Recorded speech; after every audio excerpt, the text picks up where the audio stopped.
Hi everybody, it is Monday. Welcome to another week of meals on the family seesaw. So I had a real change of plan tonight. So I was originally going to make homemade fish fingers, but this morning I forgot to get the fish out of the freezer, and it starts with raw fish, and so that wasn't really an option by the time I got home. So I did have a packet of chipolata sausages in the fridge, which I was going to use to make some sausage rolls at the weekend, and I just didn't get around to it. So I decided to just make a simple sausage hash instead. So all you do for this is, you can see in the bottom there, I've got some red pepper and there's also some onion. I cooked that in the skillet in a little bit of oil for about 6 or 7 minutes. While that was cooking, I had a package of baby new potatoes. I halved them and boiled them for about the same amount of time, about 6 or 7 minutes. I took the peppers and onions out of the skillet and just put them in the bottom of this deep baking dish. Then I put just a little bit more oil in the skillet and added the potatoes to the skillet and cooked them for about 10 minutes in the oil to get them nice and crispy. Then to that I added the package of chipolatas and cooked for about another 10 minutes altogether. Then I put the whole lot in the baking dish and roasting dish and combined it with the onions and peppers. And then I just sprinkled over some parsley, made 4 little holes in the mixture and broke in 4 eggs. And then I've just baked it in the oven at about 180 degrees Celsius for about 10 minutes, just until the eggs were set. Now, Tony doesn't like runny eggs at all. I don't mind mine runny, but for something like this, I just do them all the same. So they are, you see, I've made a hole in the top there just to make sure they are fully set. So yeah, really simple. We'll have this with some baked beans this evening. So it's sort of a Brinner type dish, but kind of an all-in-one pan. Really looking forward to this, actually. We haven't had this for a long time. So a quick and simple sausage hash bake for a Monday night. Hi everybody, so it's Tuesday evening and tonight we're having Burrito Grande. So essentially making a burrito, but you're making it large by overlapping tortillas. I have made a cook with me for this, so if you look in my recipe videos you will find the recipe for this one. It's made 2 large Burrito Grandes from 1 package of mince. It's got kidney beans in chili sauce inside with some cumin, a little bit of grated cheese, and then the topping is just the taco sauce that you get from like a burrito or a taco dinner kit.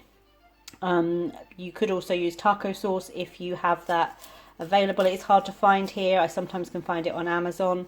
Or you could make your own with some passata and some of the Mexican style seasonings. But this is a Burrito Grande. And we are just going to have that with some sour cream on the top and a little bit of salad on the side. So that is our Tuesday night Tex-Mex dinner. Hey everybody, so it's Wednesday evening and tonight I've made a really simple chili for dinner. So this is just a package of mince. Again, we've used turkey mince, but whatever you've got to hand, whatever your family likes. Once it was browned, I added a can of kidney beans in chili sauce. You could add chili beans, so I know Heinz do a kind of baked bean version that is chili flavoured. Anything really that's got a chili sauce with it. A can of chopped tomatoes, a can of corn, and then I've got them over here, the jarred jalapeno slices. I haven't used this whole jar. This is one that we've been using for a couple of dishes. I've just taken some of those and chopped them up. Now again, in the States you can buy little cans of chopped jalapenos or chopped chilies. I've never seen them here, and I don't even see them available on Amazon anywhere. So I just buy these and then just stick them on the chopping board and put a knife through them to cut them up. So there's a good handful of those in there as well to give it a bit more spice. So no chili seasoning, nothing like that. The seasoning flavour for this one comes from the spicy sauce on the beans and the jalapenos that you've added in. We're having this with cornbread. It's Tony's favourite side dish to go with chili. When I first went to the States, I was quite surprised that there's not many places that you get chili with rice. That seems to be quite a British thing to have. I don't know.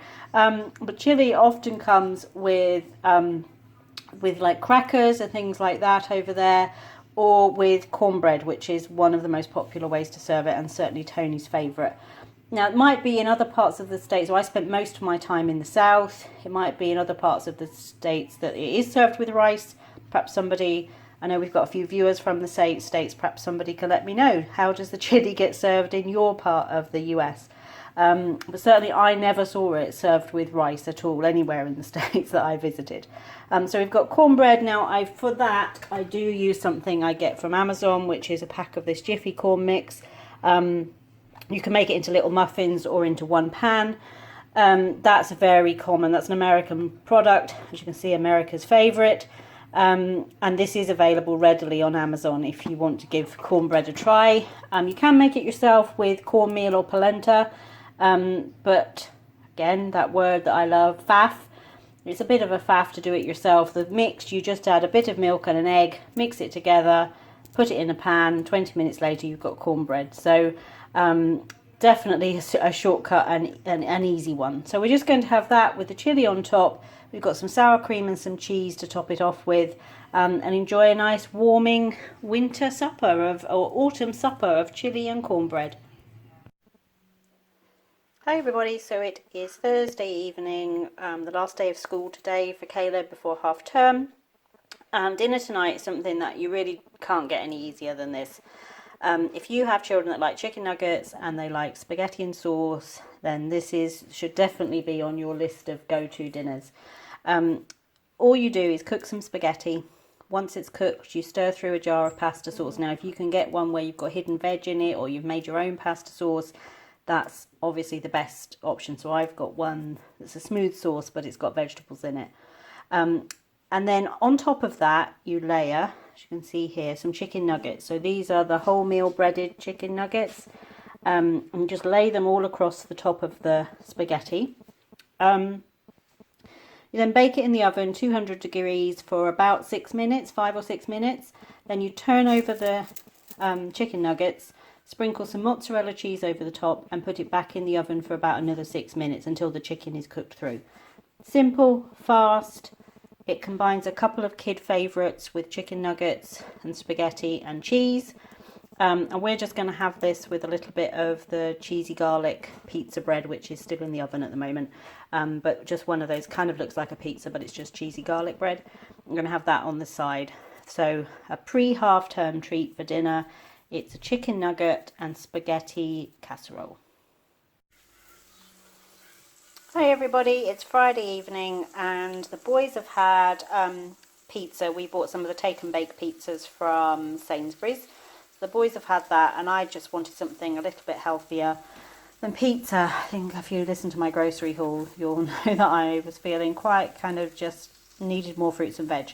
So I've got some of these little lamb leg steaks from Sainsbury's, and then some assorted Mediterranean veg, which I've just roasted in the oven. I will probably put a little bit of chili flakes on the top of that, and probably a little sprinkle of Parmesan cheese. But that's my Friday night supper: lamb leg steaks with Mediterranean vegetables. And over here, that's the leftovers of what the boys have had. So Toney had ham and onion and cheese. Caleb had pepperoni. So Friday night supper, combination, pizza for the boys and lamb with roasted vegetables for me. So it's Saturday night, and tonight we've come out for dinner to one of our local pub restaurants. This used to be one of our favourite places when our town didn't have many choices. Although we do still like to come here. They do a carvery and then they have a regular menu as well. So Caleb, what have you got? What have you got?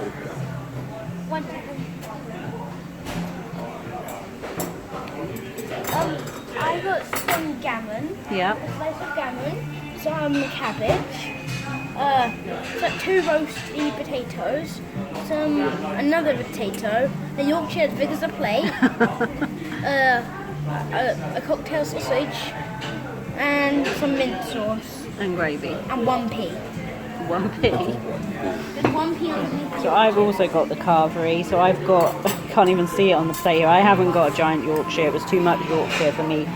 But I've got a slice of gammon, a slice of turkey, some parsnips and roast potatoes, some red cabbage, green cabbage, carrots.